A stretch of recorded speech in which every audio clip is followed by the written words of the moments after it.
বাঁকুড়ায় মোট 12টি বিধানসভা আসন রয়েছে। এই 12টি বিধানসভা আসনের মধ্যে কোন দল কটি আসন পেতে পারে? প্রথমে জেনে নেব রিলিজিয়ন অনুযায়ী বাঁকুড়ার পপুলেশন। হিন্দু রয়েছে 92.24%, মুসলিম রয়েছে 6.50%। সাতনা বিধানসভা জিততে পারে বিজেপি। রানীবাঁধ বিধানসভা জিততে পারে তৃণমূল। বাঁকুড়ায় হতে পারে হাড্ডাহাড্ডি লড়াই। একদিকে দাঁড়িয়েছেন বিজেপির হেভিওয়েট প্রার্থী নীলাদ্রি শেখর দানা, অন্যদিকে তৃণমূলের হেভিওয়েট প্রার্থী ডক্টর অরূপ মণ্ডল। তাই বাঁকুড়াতে হাড্ডাহাড্ডি লড়াই হতে চলেছে। তবে যে আভাস পাওয়া যাচ্ছে তাতে বলা যেতে পারে যে অরূপ মণ্ডল হয়তো এই যুদ্ধে জিতে যেতে পারেন। রায়পুর বিধানসভা ক্ষেত্রে জিততে পারে বিজেপি।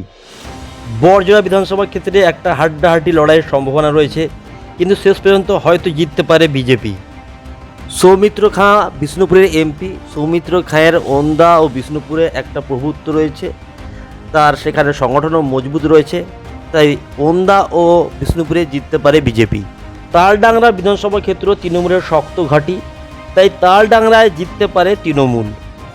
ইন্দাস বিধানসভা ক্ষেত্রে হাড্ডাহাড্ডি লড়াই হতে চলেছে, তবে শেষ পর্যন্ত হয়তো জিতে যেতে পারে বিজেপি।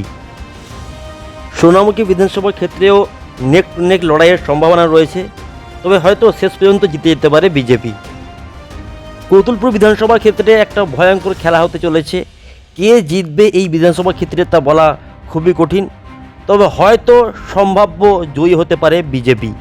সালতোড়ায় খুব সহজে জিততে পারত বিজেপি যদি চন্দনা বাউড়িকে পুনরায় প্রার্থী না করত। চন্দনা বাউড়ির পপুলারিটি একদমই নেই। চন্দনা বাউড়ির পরিবর্তে যে কোনো প্রার্থী হলেই বিজেপি জিততে পারত সালতোড়ায়, কিন্তু চন্দনা বাউড়িকে প্রার্থী করার জন্য হয়তো বিজেপি হেরে যেতে পারে, জয়ী হতে পারে তৃণমূল।